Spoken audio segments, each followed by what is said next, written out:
Welcome to Typed Linear Algebra. Thank you for choosing this session. How Not to Crash on Mars is the social media friendly subtitle. This is how I got you there.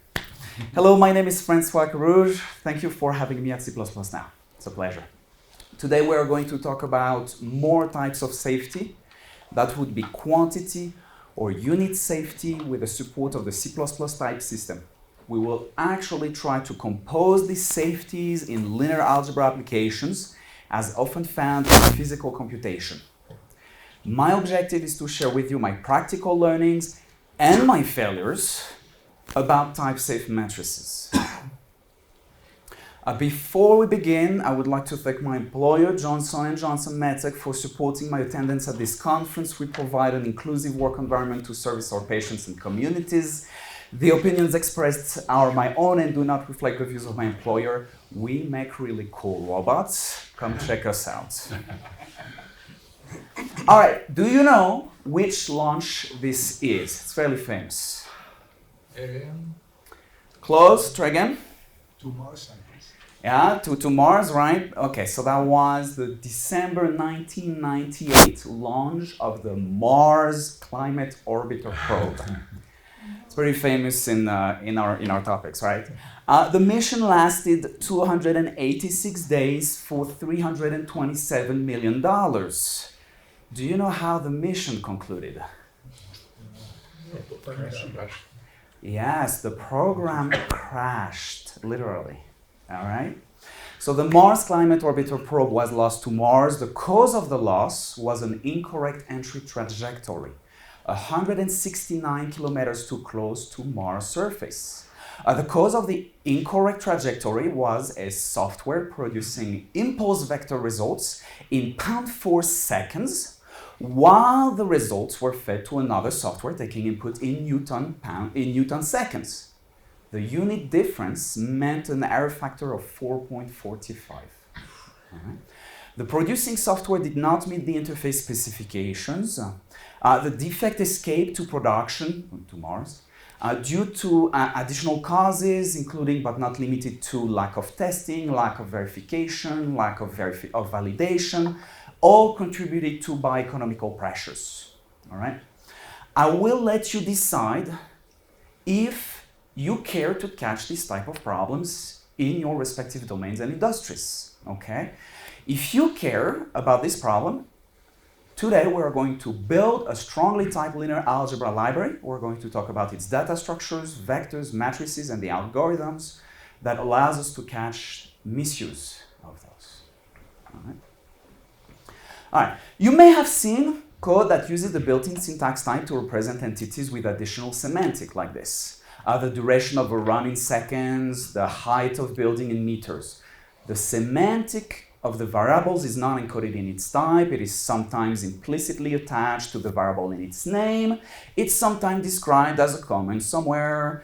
It's sometimes implicitly decided via systematic usage of a system of units throughout the code base, such that the units end up rarely identified explicitly. All of our toolings, our tools, struggle to protect human users from assigning that height to that time, or vice versa, which is not meaningful. All right? Without the external controls, the resulting defects from that mistake may end up crashing on Mars. Right? More recently, I hope you have seen code that encodes the units, the dimensions in the type system itself. Here, the invalid conversions, the operations result in compiler errors, guiding the developer. The type provides the context. In C++, there exists a variety of libraries to do this. Studchrono, very famous. There are standardization efforts such as Mateusz Pusz's MP units library and its quantity type that expands Studchrono concept to the entire unit systems. We will use MP units quantity type in our examples today. The other half of today's linear algebra. So there also exists a variety of linear algebra libraries in C++. In C++ 26 we have linalg. combined with the C++23 student mdspan, or there are higher order libraries such as Cocos or Eigen that allows us to do this. We will also use those libraries in our example today. And just setting up a little bit of semantic, we have a common data structure type found in linear algebra that is a column vector. It's so common, we'll just call that a vector, all right? Traditional representation for those vectors can be made with stud vector, C-array, stud span, or an eigenvector, all right? Tradeoffs exist for sizes known at compile time, at runtime, owned memory, views over a range of memory, and linear algebra operations availability. The second block of code shows what could be a first attempt at typed linear algebra by using the quantity types in place of the built-in types. I think everybody tries that the first time. Unfortunately, we come to realize that the linear algebra operations and libraries have been designed with built-in type semantic or like thereof. These types do not hold that additional quantity unit dimension semantic that we would like to verify at compile time. So for example, a double multiplied by a double gives you a double, right? But a length multiplied by a length is actually an area. It is not a length. So even though both length and area may be represented by an underlying double, okay? Linear algebra operations soon fail to compile with the strongly typed vectors. Some industry approaches heavily modify the linear algebra libraries themselves to support the strong types. It has been done before. It is a large effort. Even more difficulties arise when the linear algebra vectors have heterogeneous types, that is, they're not all positions or length, but they are mixed. The existing linear algebra libraries are simply not equipped to allow such idiomatic code for that.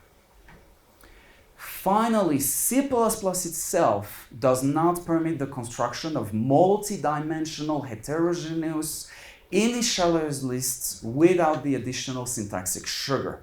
This was also touched in Monday's talk by Ruslan on metaprogramming to user convenience. All right. So, how would you design a strongly linear algebra library? Any ideas? Okay, the answer is in the introduction. That was a hint. All right. We are going to create an abstraction, because in computer science we can solve any problems with yet another layer of abstraction. It must be zero runtime cost, otherwise there's no point in us doing all this. And we are going to provide to the user a composition of the strong types and linear algebra. So I don't write strong types, that's a library, and I don't write linear algebra, that's another library. All right? And down the rabbit hole of template metaprogramming we go. All right? All right. So this is not new, okay? Before I detail the references that helped me prepare this library, I need to appeal to our physicists, our mathematicians, our control theory colleagues, who will rightfully argue that units should not be in linear algebra systems. Let's see how that holds here in C++. Who here is familiar with the 1878 Bertrand-Buckingham pi theorem? 1, 2, it has a practical application in non-dimensionalization of physical equations. Does that ring more of a bell? Couple more? Okay, not many, less than 10% we'll say. Okay, so the theorem itself proves that linear systems can be rewritten in terms of a set of dimensionless parameters. So technically, we could always transform the linear system to use dimensionless parameters and not bother with units. Unfortunately, Usage in C++ implementation is hardly systematic. We've just seen that most people don't. The most C++ implementers, experts don't necessarily are expert in linear algebra systems, right? The theorem itself does not help in exchanging physical algebraic information anyway through the software interfaces, all right? So even if you de-dimensionalize your system, you still need to move around your units from one interface to the next in the form of an algebraic data type, potentially. All right, and you do want to keep your units here. All right, so non-dimensionalization is a complementary technique to strong types. It helps a lot with numerical stability.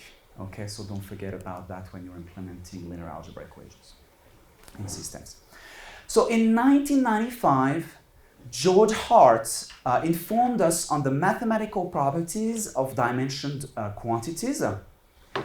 In 2002, Blair Hall identified conceptual elements of physical quantities applied to software frameworks, laying some of the foundations. In 2022, Mateusz Putz presented a C++ physical unit library.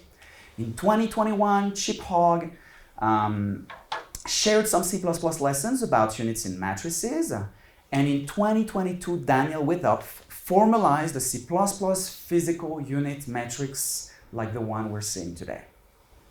In 2023, Mark Holman presented C++26 to linalg based on the subset of the BLAS standard. And in 2024, Daniel Hansom showed us interoperability of Eigen and stud linalg. Right? Daniel Withop and Chip Hogg informed us there already exist several closed source proprietary typed linear algebra library implementations out there. Okay? Here we are trying to make one general open source permissive. And we can find some attempts over the years at solving this problem. Not the first one. I author a Kalman filter C++ library. If you're not familiar with the Kalman tool, it's a control theory tool that's applicable to signal estimation, sensor fusion, data assimilation problems. This sample shows a small part of it. It's the implementation of the estimate uncertainty update of a Kalman filter. It's simple, it's non-trivial. It's going to be a fair benchmark for us today, for an objective to deal with our problem today. The estimate uncertainty, P, shown here with its 9 values, come from the estimation of the position, velocity, and acceleration of an object in only one dimension, along x, if you like. All right?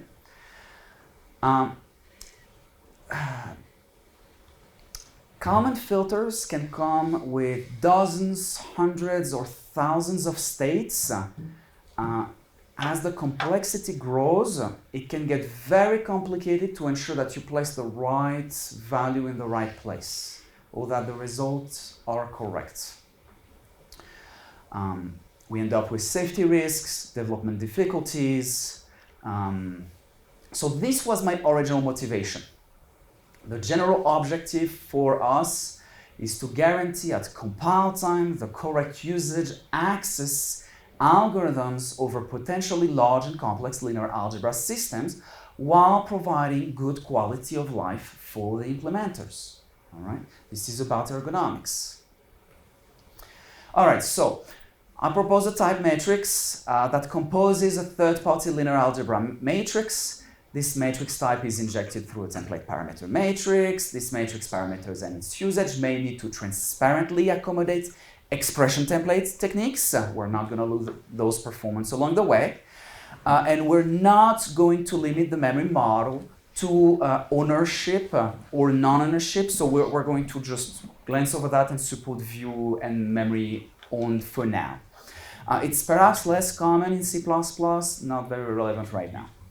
The strong types of the matrix elements are encoded in collections of types. What do you use for collection of types in your projects? Collection of types. Tuples? Tuples. Another one. Packs. Another one. Arrays. Arrays. Arrays? Arrays. Okay. Oh, no, never mind. Oh. Yeah. Maybe template parameters. That's one. All right. All right. So we have some good tools here. But why are there two collections of types here? Isn't one collection of type n times n types sufficient to encode or represent all of the individual types of the n by n matrix? Why do we have two and not just one collection of types? Source and result. Source and result, that will help actually, that's a good one. Another one, perhaps another reason? The matrix is a linear operator possibly between two different vector spaces. So you need two sets of types to represent the units of the input and the output. That's an interesting interpretation. There's something else going on. Tensor product. It's a tensor product nature of matrix. Yeah. So there's something interesting here. Interestingly, it turns out that if you try to encode all of the n times m element types in a single list of types, it gets complicated. And it also is unnecessary. Blair Hall, in the literature, explained in terms I could understand a conjecture from George Hart on the properties of physical quantity linear algebra. That is, for every useful physical matrices, n plus m types actually suffice to represent all of the valid types of the matrix elements themselves. All right? So we will use those two collections. One collection of types applied to the rows, one collection of types applied to the columns. The type of any given element is a factor of the types at the intersection of the row and column. Additionally, the type matrix must also support all of the operations provided by the linear algebra libraries to actually be useful. And so we're going to use template parameters, concepts, customization points, template specialization, and other meta-programming techniques to help us solve that problem in a generic and independent way for those libraries. All right. Any questions so far? All right. Let's get into it. Let's write that type together. So we declare the type matrix with its three templates parameters. These templates parameters are also available as member types, not shown here in this class declaration because they are trivial, simple aliases of those parameters. A very interesting member type is the template element type to answer the question, what is the element type at a given coordinate, right? So the strong type of the eth, jth element, for example, the velocity in meter per seconds from the quantity library, is in fact the resulting type formed by the product type of the eth type of the row indexes, product by the jth type of the column indexes. Okay?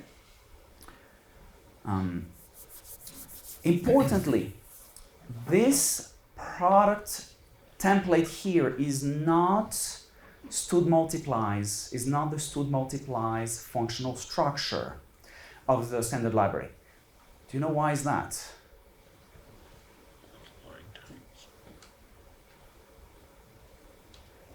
The standard library stud multiply functional data structures does not respect the additional semantic of the quantity. Remember, stud multiplies takes a double, another double, returns a double.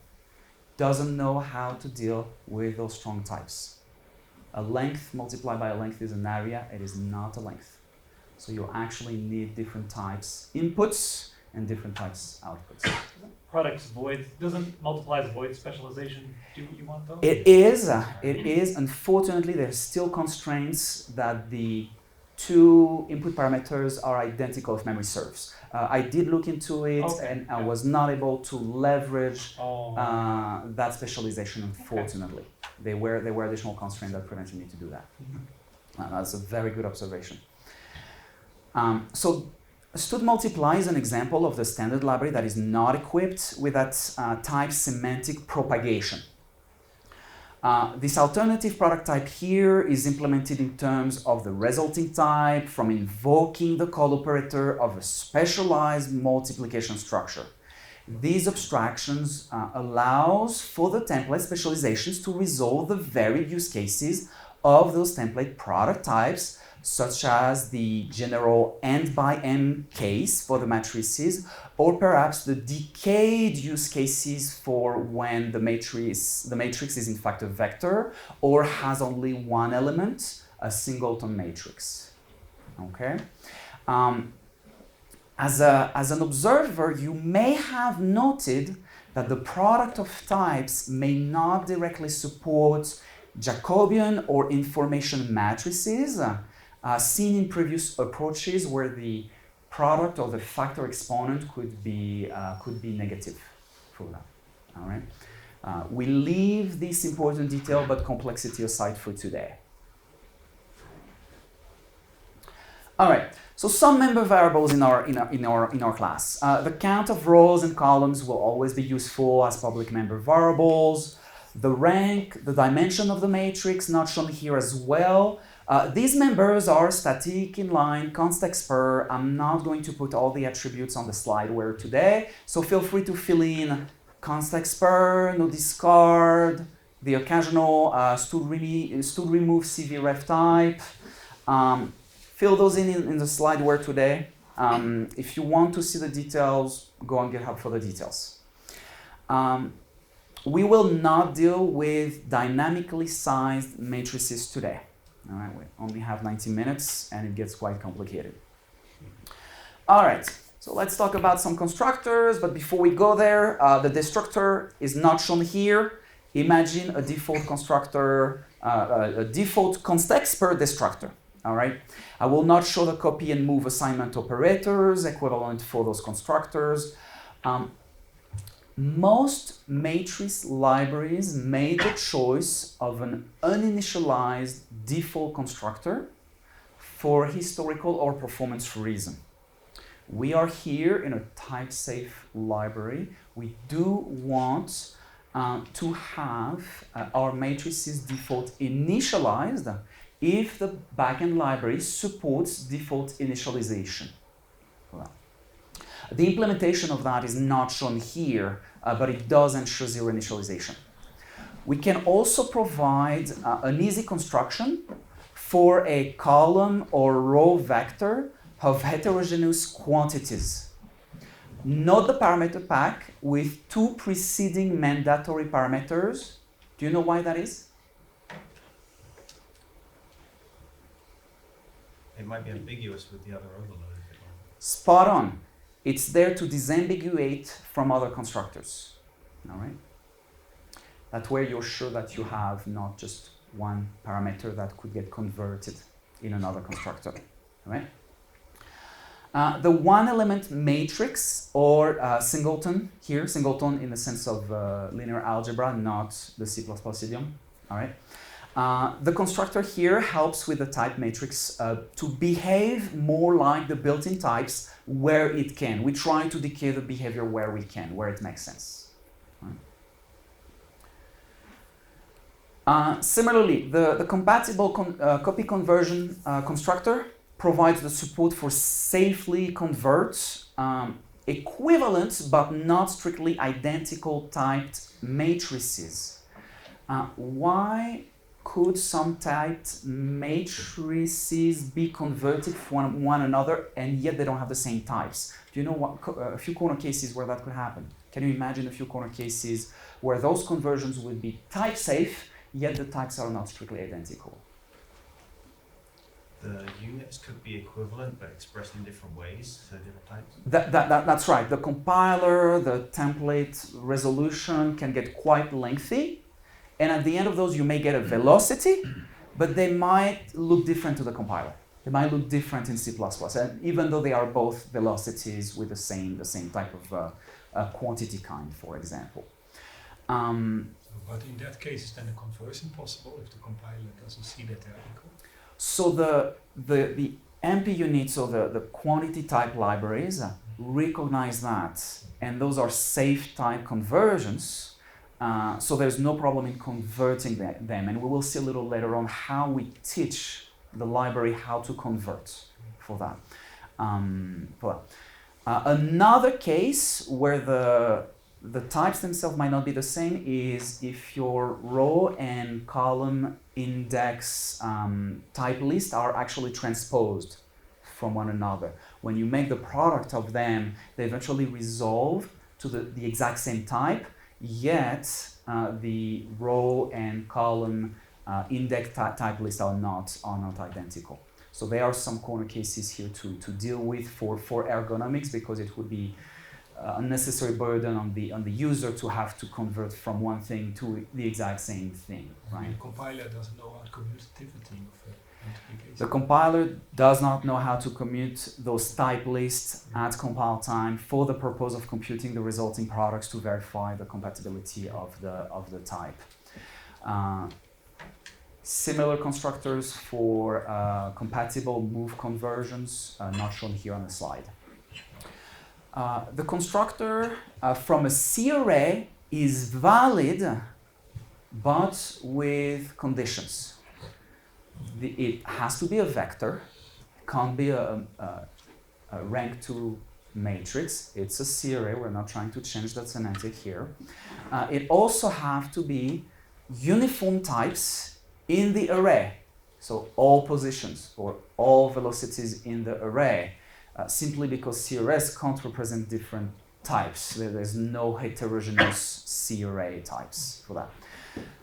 Similarly, for the init list of init list for a single type, in this case you can get a 2-dimension, a matrix of uniform types from init list of a type. All right? So, but it has to be uniform to be valid. Otherwise, there's no solution in C++ for that. Alright, so some accessors, it seems that the best we can do to maintain type-safe, compile time, band-checked accesses is the more or less @member accessor. Okay, that @member provides the eth.js position as a non-type template parameters. All right. Some observer may note that the decode type auto is an abusive notation on my part. All right, on the return. More or less, it comes in useful for structured bindings, but not really here. All right. Let's see. There is the subscript operator, a bit of a sharp edge at times if we're not careful. We need to put some conditions. We put deducing this here so that we can deduplicate the operators and forward the categories. The example shown here is the square bracket index operator. There's also the parenthesis operator, the historical one. There's a difficulty with this operator. It's the lack of possibilities in C++ to provide compile time bound checking if you're using runtime indexes. All right, so we want to be careful with that. Another difficulty, a little more subtle, in C++, the return type of a function is fixed at compile time. You cannot vary the return type of a function based on runtime parameters. That's not great if you're trying to access different positions at different elements at different positions in the matrix, and they have different types. There's no way for us to return those types. But then it should be a struct. Then it should be a struct. If things have different types, they are not an array, they are struct. Absolutely. We're gonna talk about that as well. That's a very good observation. Let me put this in the parking lot for now, and we're gonna come back to that. So this could be a problem.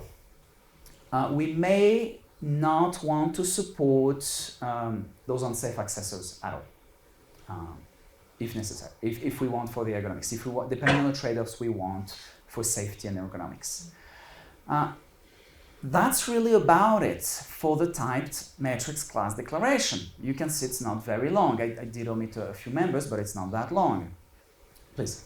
Why aren't we requiring that the number of indices is equal to rank? Why do you say greater equal?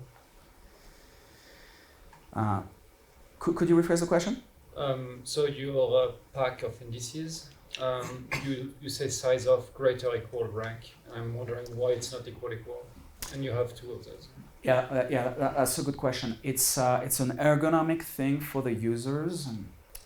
As a user, I may specify more indices than the rank of the matrix is. So, for example, I'll take the example of a one-element matrix, 1 by 1.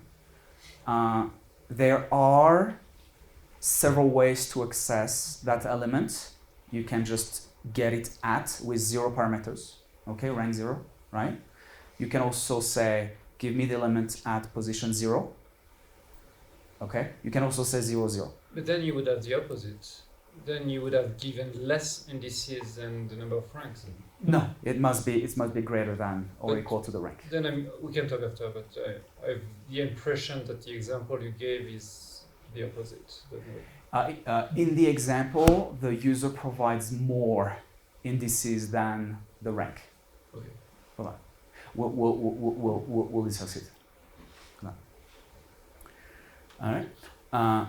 So that's the end of our class here, our class definition. Let's talk about algorithms. The operations against the type matrix, it's only done by adding free functions. We've made this choice at the time to avoid the friendship coupling to enable extensibility. This is a design decision. There are other ways to do this. This is not super important right now. Let's see. We show only some of many algorithms here.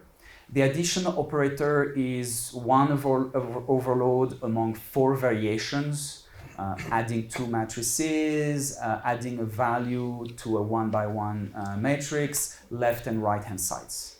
All right. There are conditions that apply to the types being added, such as the size of the matrix, its shape, but also the convertibility of the types themselves, of the elements of the matrices. Similarly, the matrix product operator shown here is the general case among 6 other variations, vector, columns, 1 element, 2 by 2, these type of things. Okay. I'm not showing the division operator here. There is in fact a customization point object for division operator for the end user to provide or select their preferred solver for matrix decomposition. Because matrix decomposition does not come with a single solution. So if you're trying to apply the semantic of division, mathematicians may not agree with you. All right. Division divides the community. All right, you're still awake. Awesome. Should division exist? Can it exist? In which cases not every matrix is invertible? Keep that in mind. So it gets quite complicated to provide operator overloading for division for linear algebra. Different frameworks make different trade-offs. There are multiple solutions. Here, should the transposed operation here be done in place or return memory? What do you think? Does it matter? These are all like 3 by 3 matrices, right? They can grow. Like how big are they? At benchmark, you will see at the end of benchmark up to 128, 256, 256, 128, 128, 32 by 32, so they can get quite large. For physical computation, you do a lot of 3 by 3, 4 by 3, Kalman filtering, you can get in tens, dozens, sometimes more. We'll talk about scalability towards the end. So the answer to whether transpose should return memory or not. I can look. I think it should be in place, because then you can implement the other one by doing a copy and then in place. That's a valid implementation. Another valid If implementation. it is in place, then you have to, if it's not square, then it's problematic because you have to implement a very complicated algorithm. Right, right. So I think the most obvious transposed should match the other mathematical operators. Absolutely, Just absolutely. so for consistency. Absolutely. I just want to say, for transpose to be in place, don't you have to have the same type on the rows and columns? Right, as right. well? Okay. Well, I've decided not to decide. All right. That's the design decisions I've made at the moment. So if you're working with memory owning matrices, return memory. If you're working with view, mdspan, this type of things, it doesn't compile. Yeah. We're gonna come back to that. Or you use the in place one. All right. There are many algorithms. Take a look at the linalg standard. Take a look also at your favorite linear algebra framework. There are many operations to support. The scale operation here, alpha and x, done in place. That's one that gets done in place. There is an implicit restriction that emerges. Alpha can be a strong type, but it must be dimensionless. Because this alpha is meters and x is a bunch of velocities, you can't do it in place because x remains velocities. So you can multiply that by a double, but not by something that changes the measure. Because if you decide not to do in place, this means that every value will be initialized twice, right? One time 0 and then with the real value, right? Let me see if I got that. If you So don't if do it in transpose place, not in place, then Yeah. Then you have to initialize the first start to get the matrix for the default the constructor filled with zeros and then put the real values. Right? yes, unless the backend linear algebra library uses expression templates. Because remember, this work with linalg where you do your returns and where not creating memory, not copying makes sense in place, but we can also work with other frameworks that do expression templates, template expressions in English, template expressions. And then it gets collapsed by the compiler. So there's some details here that can bite.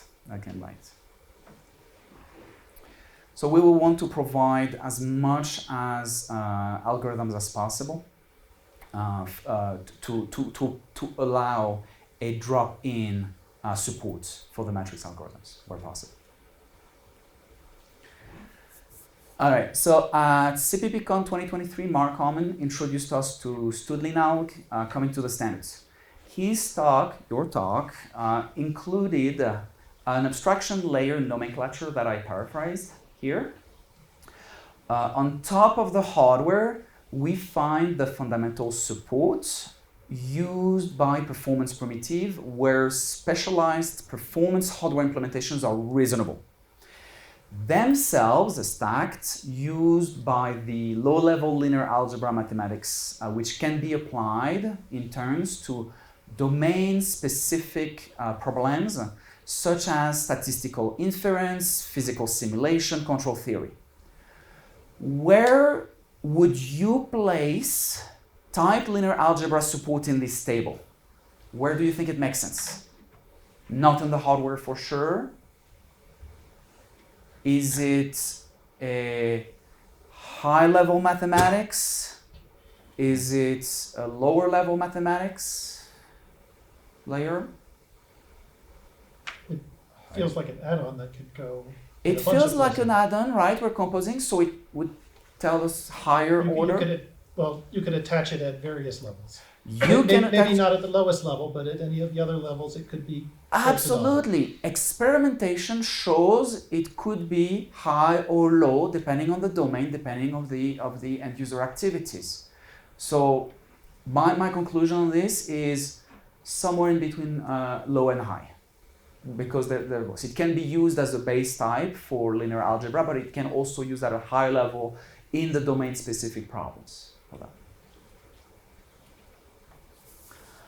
I've explored a variety of implementation compositions with this library. So at the high level mathematical application, that was the Kalman algorithms, was my principal motivation. For low-level mathematics, I've used both Eigen and LAPACK that have shown to be usable with this type of type linear algebra. I've also tried with the underlying performance primitives, the operations, the solvers. Some of them can be chosen at linking or at loading time, so you can swap the backend at linking or loading time. So I've tried native Eigen kernels, the BLAS implementation with Eigen. I've also used the NVIDIA BLAS implementation on that, so it just works seamlessly for this. I've also, of course, used cplusplus 26 linalg, and all of those have shown to be usable for that. So we're really abstracted on top of that. As far as the element type goes, I've talked mostly about MP units here, but you can do the same with struct chrono, or you can bring your own type. If your group, your company, your institution has its own strong types, you can just put them in for that. There are some support needed. We'll see about this in a second. Okay, there's something funny here. So we are talking about a linear algebra library that composes a linear algebra library. So there's a quirky property that comes from that composition, because on one hand, you can use the standard fundamental built-in types, double floats, whatever, with that type matrices, and what you get is just not a strongly typed linear algebra. You pretty much get the backend type. But, and that's the funny part, you can also use the type linear algebra, the type matrix, as a backend to itself. So you can compose this, right? Zero cost at runtime. Why could that be useful? Maybe to compose multiple layers of different safety semantics on that. Something to explore, all right? But it works, right? So I can have 3 nested type linear algebra with built-in types, and then on top of that put other types. Something to explore. All right, so let's talk about the support now. So we have seen some of the principles of the library. We're going to take a look at a little more of the implementation, but before that, I need to set up a little bit of boilerplate. This first fragment here, it shows the customization point object, the element cast, which teaches the library how to cast an element from its underlying type to its strong type. So we go from one domain to the other. We teach the library how to compose those two. Voilà. I don't show all the conversions here. We will talk about them again a little more later on. This second fragment here shows how one can create a strongly typed column vector with the eigenvector as storage. All right. And this third fragment here shows how an end user could declare a state or a strong column vector type which contains positions and velocity, and its transposed row vector. All right, so far so good. All right. Okay, so now we have all the elements that we need to use it. The state column vector x0 is a heterogeneously typed vector of position and velocity, and I've used short examples so it all fits on the slide. The library standard formatter specialization makes this all printable and nice. So if the linear algebra backend supports formatting, and if the strong types support formattings, you compose those two, and you get a nice matrix with all the units in the right places. Okay? Well, we can be fancy with this. Now, here's a question for you. Remember that the state transpose is a row vector. What do you think is the result of this row vector, column vector product? That question mark. What do you think is the result of that? Let me rephrase the question if linear algebra is a little far away. What is the value of the sum of the products of the elements of the row vector, column vector? Row vector, take each element's Cartesian product with the column vector. Let's go. Matrix. The dot product. Yeah, the dot product. What did I say? Cartesian, dot product, okay? Yeah. So you get one element, Yeah. right? What is the value of that element? What is the type of that element? I'm sorry to tell you, but you can't sum positions and velocities. It doesn't work. What I probably meant was state multiplied by its transpose. In which case, we get a 2x2 matrix with the resulting types corresponding to those products. All right. The outer product. The outer products. Thank you. You can tell I'm not the best at linear algebra itself. Voilà. Interestingly, moving away from Eigen here, I've assumed no memory ownership constraint at all on the type matrix. So I can compose a mdspan as my underlying storage, or view over storage in this case. A typed column vector here is defined with mdspan. The chosen underlying data representation could be double, and the extent has to be equivalent to a column. All right. In this example, the data owning storage is a stud vector. The fundamental matrix is a stud mdspan, reusing our terminology, and the typed matrix itself becomes the performance primitive. Stud linalg operations and solvers are used through a facade that compose their equivalent strongly typed functions. The owning or non-owning nature of the typed matrix is fully transparent. Perhaps some heresy in C++, okay, but it works. A compilation error occurs if the user attempts an incompatible operation, for example, the ones that would require memory to exist. The operation fails to compile, there's no memory, the returning result types is just not there. All right? So how do you know if the matrix type that the user gives you is owning? The compiler knows. The library doesn't, but when you try to, for example, if you try to sum 2mdspan, there's nothing. First of all, you need the linear algebra library support to do that. Yeah. And then that support tells you if the way you formulated that operation is valid. And the only way to do that is through the add function, not the operator. So if you were to try to use the operator, compiler is going to say, no, that doesn't exist in this realm. So you can work with matrices from whom you've abstracted away the memory model. And if you use it wrong, it doesn't compile. I guess I'm thinking more of some kinds of operations where you would like to know if the return value is a view of different data or the same data. I guess like transposed or... If the return value is transposed, the underlying matrix type will be the one that is transposed. You can always interrogate the resulting type of the backend matrix. So sometimes it could be the transpose type, or it could be an expression template that you might evaluate later on. So we're really a level of abstraction above. So none of your operations need to know that you've created a separate thing. Yeah, and we will see later on that the operations delegate to their respective library. So if you use the operator plus, it delegates if that exists in that library.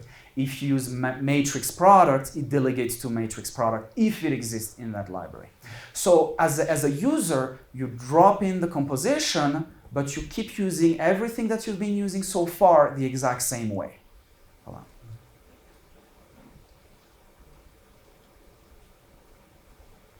All right, let's talk about the matrix products. That's a good segue. So we show here a few techniques needed to implement the operations. The operations leverage ADL, overloads, concepts to transparently select the most appropriate implementation, something I've hinted at. Overloads for matrix vector products, matrix scalar products, singleton products are provided. They're not shown here. I've talked about this. This is your general matrix products. Operations will typically follow these idiomatic implementations, which is first you verify the linear algebra and type safety requirements, contracts, assertions. Second, you express the return row and column index types according to the input one. And third and last, you perform the operation through the backend. We use a factory function here to be able to decay and forward the resulting types while we retain the possible expression templates. So here we're not evaluating expression templates. We keep propagating. So if you chain operations, we keep chaining the expressions that only get evaluated as necessary. All right.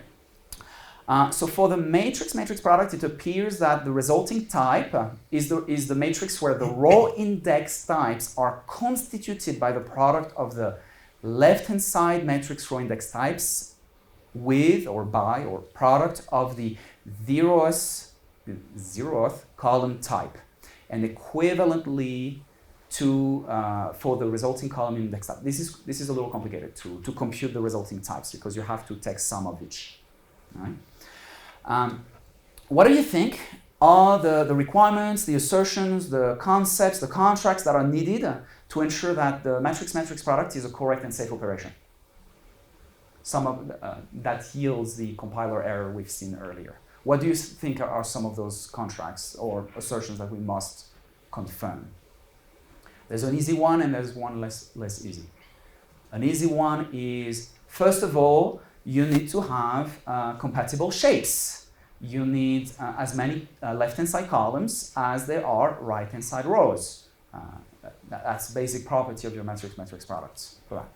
The second one has to do with the types themselves. This is a bit of a big slide here, but what this does is it verifies that the sum of the products are interconvertible to a resulting type. And this is a naive implementation. But you can decipher through the template metaprogramming here, you can decipher 3 nested loop and a check to verify that the result of the product is convertible. Okay? There's probably better, smarter ways to do this. Perhaps a template 4 might be useful here. There are also tricks that we can do to flatten or linearize this at compile time. So here's a first lesson here for library implementers. If you don't want to have this type of composition schemes, maybe you should consider if your library should compute the resulting types itself. Right? I'll take the example again of the stud multiplies. Stud multiplies would have worked out of the box if the resulting type of stud multiplied would have been computed at compile time from its input types, meaning 3 different types of parameters. So if you write a library tomorrow, ask yourself, will this just always be doubles or floats and always return a double or float, or should I return a type that corresponds to the operations of the operations themselves for that? So in some cases, it's useful to bring that type computation down into your own library. In others, if you're a mathematician, a physicist, a control theory, you don't care about that, right? All right. Because at the end of the day, a length multiplied by a length is an area and not a length, right? All right. There's a problem with this. The compiler error is unreadable. So there's some ergonomics to improve here. Okay, so earlier I showed that member access using the subscript operator could be made safe when we provide compile time index constants.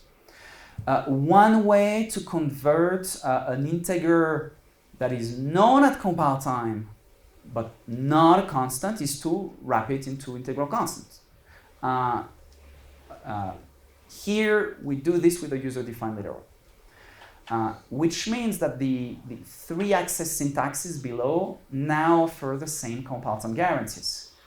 So you can drop this in, use your same syntax, or use the add member.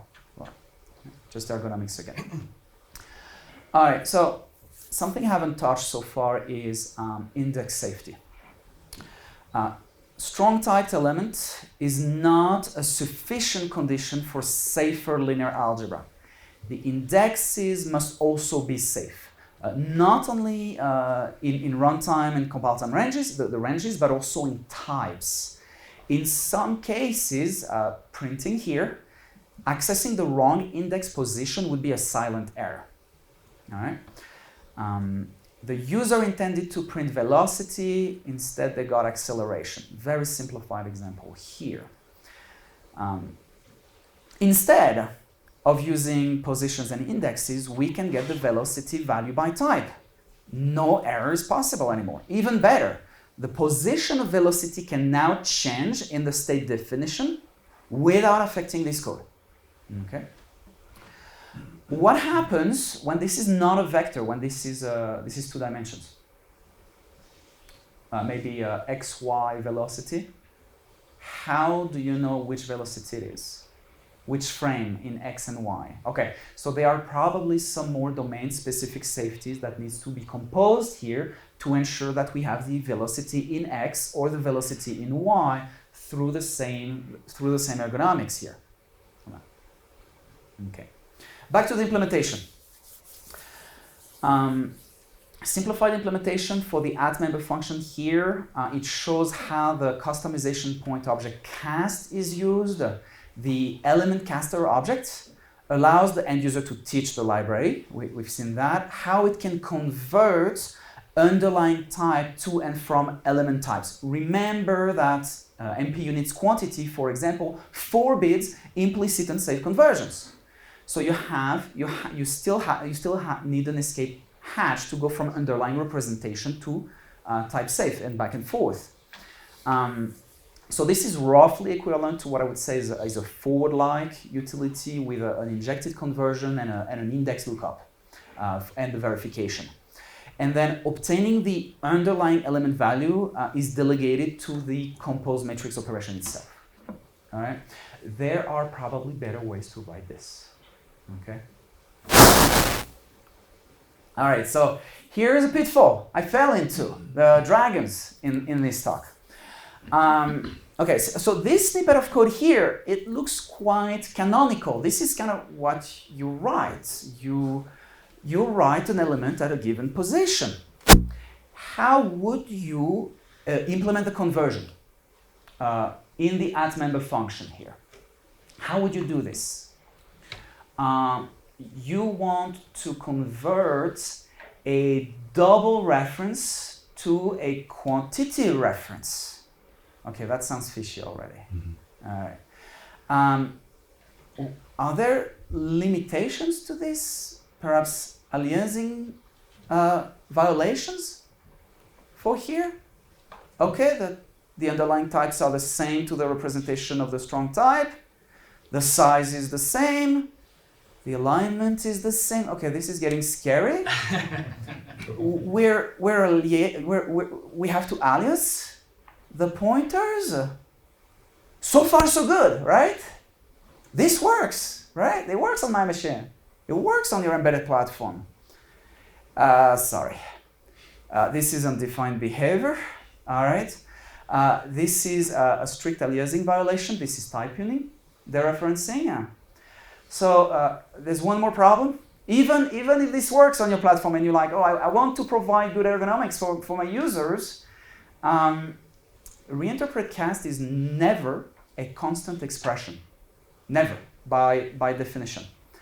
And so that function can never be evaluated at compile time. So you lose your context clue on that. Okay? So not only you have a lot of dangerous code here on defined behavior, but you also you're losing your compile time guarantees here, your context clue. So what do we do if we can't do this? All right? If you know how to solve this, come talk to me. But so far, we've had a lengthy conversation, and we don't know. So what do we do? Any ideas? There's some of the trade-offs on the slide here. Maybe a setter syntax could be okay. We could also use a reference wrapper for this. Okay, slightly moves the ergonomics, the syntax away from the current practices. Perhaps this is not something we want to provide for your users. We also lose structured bindings out of the box when we do this. If we do a reference wrapper or a setter, you lose your ability to do XYZ equals vector as structured bindings out of the box. We've tried lifetime extensions. That doesn't work because when lifetime starts, the other ends. And what does it mean to end the lifetime of one element in the middle of your matrix in memory? Okay, that doesn't sound very nice, right? Can we use strongly typed storage directly? I think there was an observation earlier that we could use a structure or perhaps a tuple to store our data directly with the quantity types, not as double anymore, but as what they are. And if you do this, if you store your elements with their strong types, for example, in a tuple, you can use the reference syntax to directly change them. But it comes out of a cost. It comes out a cost. There's a cost for that. Potential performance loss. Okay? Go ahead. Did you try returning a proxy that's assignable from the strong type, but then assigns through the underlying type? Yeah, that's another alternative that we're exploring. MP units quantity does not support reference type. Is that what you meant? Reference types within the no, it's a proxy type. So it's an object that has an assignment operator from your strong type, and then the assignment operator has a reference to the underlying type that it got from the instruction, and then it writes through that. Yeah, it's been a topic of conversations where we provide that support. It comes with side effects. First of all, you now need to be able to perform still all your quantity and linear algebra operations on that wrapper. So it comes with additional aspects. The trade-offs are not great because now you still need. So there's some interesting trade-offs that comes with the same problems of perhaps optional reference types or perhaps a vector bool. So there's something weird going on here, and it ends up being almost like if, but it is not exactly, and the side effects are detrimental. Yeah, proxy types are full of dragons. Exactly. So it's been tried, and it's been untried because the side effects were not interesting. So at the moment we're blocked between defined behavior and changing the ergonomics, changing how the user uses those primitives, either through a proxy, a reference, a different construct, essentially, for that. I'm a bit confused. Why did you want to do the thing that you did on the previous slide? Yeah. Like, why do I want that? It seems like I don't. This one here? Yeah, why do I want that second line? Excuse me, which line? So the second line at the top of the screen of code. This is roughly how users use today. So today, if you want to access a position in your matrix, you do the name matrix M, position 0, 0, right? Yeah. Or square brackets, or parentheses, or at member. Those are all equivalents. But when you do that, you want a strong type returned. Yeah. So I say, okay, I want a velocity, but remember the underlying linear algebra backends. They only deal in built-in types. So you need to go from your storage, which might be a double, and you want to safely expose a strong type to the user, which is going to be a velocity. But you want the reference, the L value reference assignment syntax, because you want the user to be able to change that velocity and have the type safety around it for that. I think the question comes from the fact that in your state that we would be assigning a velocity to a distance. That's why it's really confusing. Yeah, you have a typo. Oh, that's a typo there. You're right. Oh, okay. That's a typo there.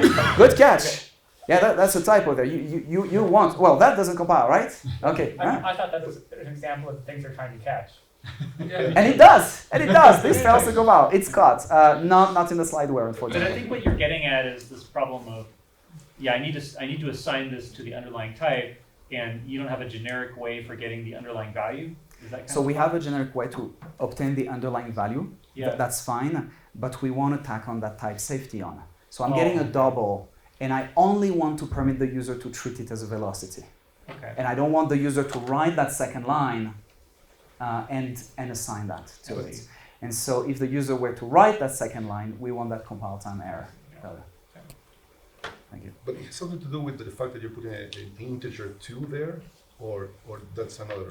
No. So- This quantity syntax here, 2 times m by s, is just the way NP units quantity library represents its values. Okay, but if the second line were 2.0, Oh, it's still no, that would be the same conversion. okay. That would be the same conversion here for that.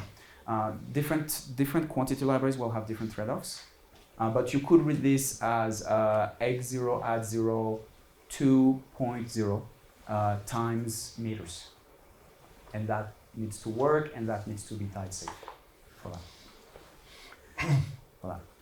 All right, so let's change our approach. Let's not use storage of doubles. Let's use storage of strong types. So a tuple of strong types, a tuple of types. I don't know how to get that storage to perform as well as contiguous memory. So, okay, so let's look into some details here. So, runtime performance of matrix, so that's the product. Different types of matrices. Some are typed, some are non-typed, some are stored as arrays, some are stored as tuples. The row or column size, those are all square matrices. The row column size of the x is on the x-axis. The time is on the y-axis in nanoseconds. Lower time is better, right? Better performance. The matrix product performance for Eigen, mdspan, they are identical on my machine. Okay, you can't even see the lines. They are on top of one another. The matrix product performance for the typed matrix version for Eigen and for the typed version with mdspan, they're also identical to their underlying linear algebra backend. So we are confirming that the performance story is the same. Okay, the zero runtime costs with type safety. This result has been shown in previous work. But now the performance of the matrix product for both mdspan and typed matrices that are stored in a stud tuple, they are not meeting their baseline for this. Why do you think there's a performance drawback here? We've talked about this in earlier talks this week, maybe in a keynote. Okay. Is a stud tuple continuous memory? Or CMD, like vectorization, maybe it's Okay, vectorization. Well, you would have the same type of performance problems if vectorization was not possible this time. Yeah, okay. And why is vectorization not possible? because indexing returns each value like separately, so the compiler don't know that they are contiguous and it can vectorize it. Absolutely. So when you have a storage that is your stud tuple, first of all, the order can be reversed, okay? Then there can be padding, there can be alignment constraints on those strong types. So your stud tuple is not an array. And we've seen earlier that arrays are fast, okay? So here, while we provide the benefits of accessing directly a storage as strong types, we lose performance. This is implemented by providing a stud tuple access policy over stud mdspan for that. And first I had made the mistake of using an iterative implementation, which meant the performance were depending on how far in the tuple the element was. Don't do that. You need a constant time lookup for your tuple element position. And when you do that, you lose performance for that. If you know how to access a tuple in constant time without loss of performance as compared with array access, come talk to me. We can solve some cool stuff here. If you know how to do the impossible before breakfast. All right. So the cost comes from getting the tuple and the access policy. Tuple it has different memory considerations than the array for this. In addition to the runtime performance problem, we also have compile time limits for that. In particular for stud tuple or type list in general, whether it's used for data storage or for your type lists, your compiler, your standard library, their implementation, they have limits in how many types you can have in a type list. So several compilers out there have a limit at 1,000 type in a type list or 990 something for others. Some compilers also have limits as to how deep you can recurse. 256 recursion depth can be found in some compilers, others have different ones. So in the end, a setter may be the least worst solution for assigning elements for that. Okay, so that's partial conclusion here. Okay, and if you're doing a naive implementation for recursive templates instantiation, you get this type of compile time traces. This was my first attempt.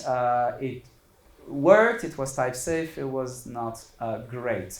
So this is a compile time trace for a 32 by 32 matrix product with a naive recursive template instantiation for the template type list and its operation. This trace is 16 seconds long, so it took 16 seconds to compile that 10 lines file there. And we compare it with the baseline, which was less than 3 seconds for the non-typed matrix equivalent, so that's not great, right? So beyond the long compile time, the implementation suffered from extreme compilation memory usage. For extreme, we're talking running out of 64 gigs of RAM when your sizes increases to 64 by 64 or 128 by 128. All right.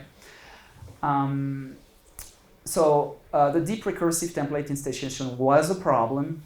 We hit limit on memory consumptions. We also hit limits in depth of instantiation I've mentioned, and we also hit limits on my patience waiting for compilation. All right, so there's a number of transformations and techniques we can use to avoid this issue. We can avoid instantiating types for evaluation in expressions. So we will avoid stud declaval, okay?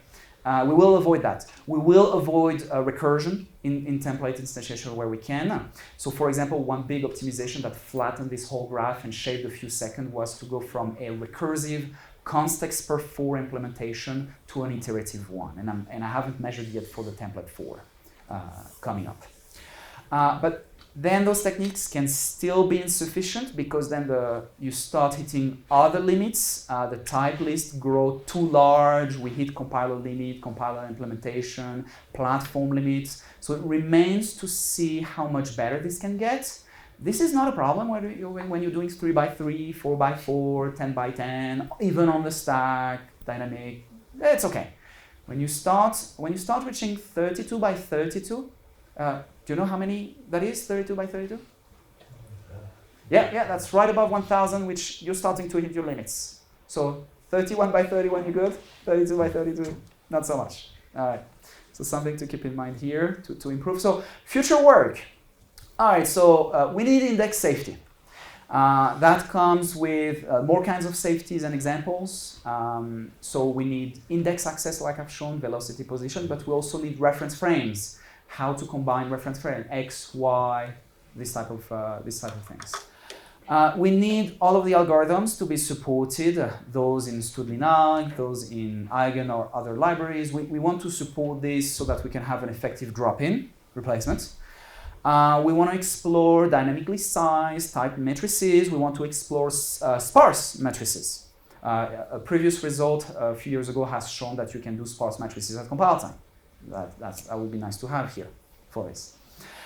We want a generalization to n dimension. Tensors come to mind. Perhaps we want to decide about the memory ownership model, one way or the other, or both, or keep both.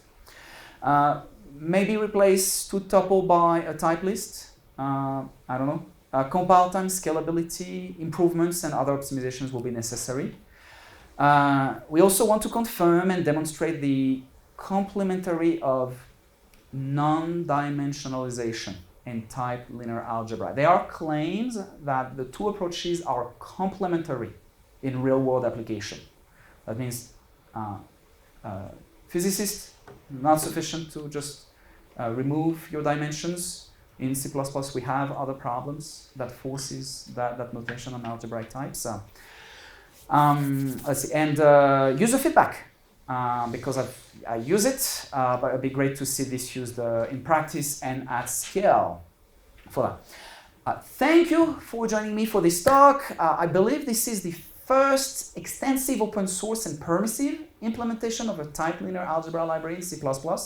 I've mentioned there were other attempts and private implementation that exist.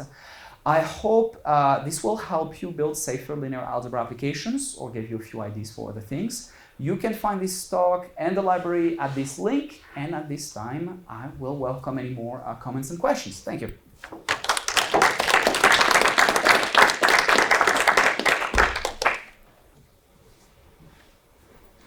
Yes, so 2 comments. So first I would say, if you're dealing with linear algebra, why do you give element access? If it's so complicated also, right? In some sense, your objects are the vectors and the matrices. If you're doing element access, especially write access, you're asking for trouble in the system.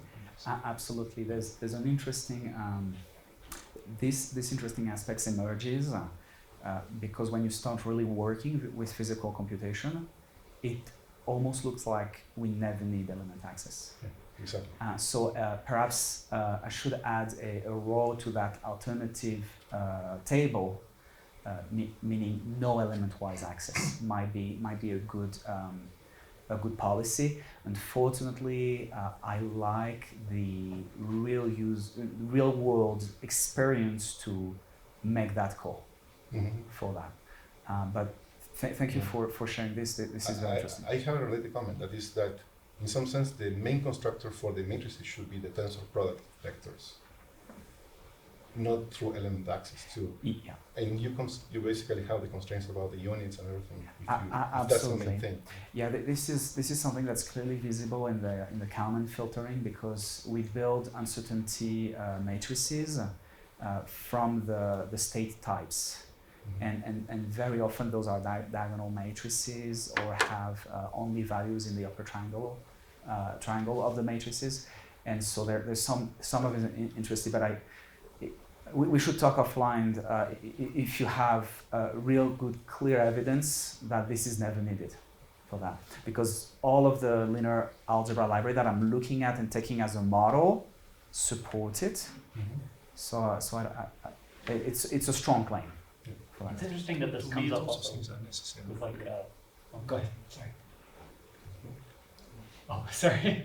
It's interesting that this comes up with SIMD and also with our compile product, that we don't need element-wise access. Or you can read the element, but you can't write to it. Right, And- absolutely. And with the right kinds of constructors that are more idiomatic for the domain. Right, by block, Yeah. by row, by column, by Yeah. parts. Yeah. And there's a way of thinking about, I mean, especially if you're in the 3x3 kind of, these are just values. The matrix is a value, the vector is a value.